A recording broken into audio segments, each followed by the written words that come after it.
Is this the last World Cup for Messi's era? Leo Messi will be 38 years old when the 2026 World Cup kicks off. He has already hinted it will be his last. And if that's true, then we are watching something end. Not just a career, but an entire era of football that centered around one man for almost 2 decades. Let's put this in perspective. Messi made his World Cup debut in 2006. He was 18. Since then, he has played in 5 tournaments, captained Argentina through heartbreak after heartbreak, and finally, in Qatar 2022, lifted the one trophy that had always escaped him. He got there. He finished the story. So why does 2026 feel like it matters just as much? Because the question isn't just whether Messi plays, it's what football looks like when players like him are no longer at the center of it. Think about how much of the last 15 years of international football has been framed around 2 names, Messi and Ronaldo. Every tournament, every argument, every debate about the greatest of all time. That rivalry organized how millions of people watch the game. Ronaldo will be 41 in 2026. The era doesn't just end, it collapses at once. Now, 38 isn't impossible in modern football. Zlatan played at the top level past 40. Modric is still performing at international level in his late 30s. Messi himself has defied what we thought was possible by maintaining elite form at Inter Miami and for Argentina. The body can last longer than we expect when it belongs to someone who has always played with economy of movement rather than raw athleticism. But longevity and presence at a World Cup are different things. There's a version of 2026 where Messi plays and Argentina go deep. There's another where he plays and gets knocked out early, and that becomes the image the world holds. And there's a version where he doesn't play at all, and Argentina arrive as defending champions without their captain, and nobody quite knows what to do with that.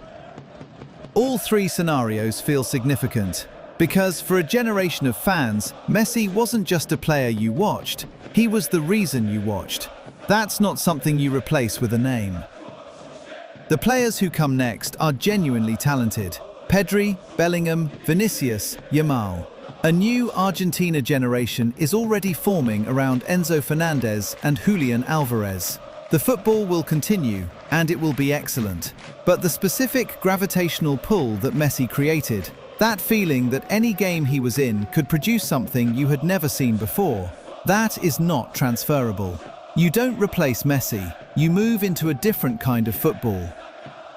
I've spoken to people who started watching football specifically because of Messi. Not Argentina, not Barcelona. Him. The way he moved, the way he made decisions that seemed to come from a different place than ordinary players.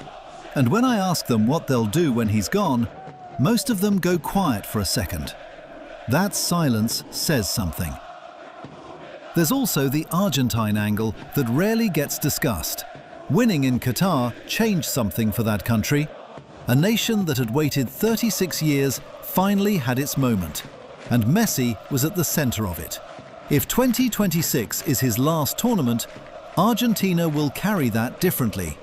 They arrive not as the team chasing history, but as the team defending it. That's a harder position than most people realize. And here's the question that sits underneath all of this. If Messi had never won in Qatar, would 2026 feel more urgent? Almost certainly. The story would still be unfinished. But because he won, because the arc completed, 2026 becomes something else. Not a redemption, not a chase, something quieter.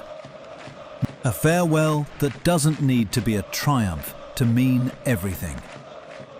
So watch 2026 closely, not just for the results, but for what it feels like. Football generations don't announce their ending. They just gradually become the past. And one day, you look back and realize that what you were watching at the time was irreplaceable.